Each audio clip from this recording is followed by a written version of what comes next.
If you have something to ask one of the desks in the student services area, including tutorato, orientamento e placement, avvio, carriere, studenti, diritto, allo, relazioni internazionali, or gestione, carriere, studenti.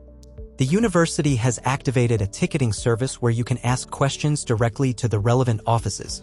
To take advantage of the service, simply go to segreteriastudenti.unicam.it or servizistudenti.unicam.it, select the office you are interested in from those offered, and select the service you require. At this point, you will be asked to log in with your university credentials, username, and password. In the window that opens, you can follow the instructions to write a message or upload useful files to complete your request. Finally, click on Send Request, not before confirming the privacy policy.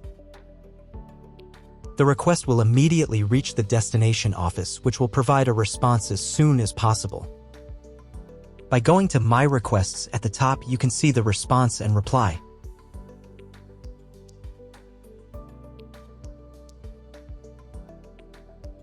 When the problem has been resolved, the office can close the ticket and the user can leave a rating for the service.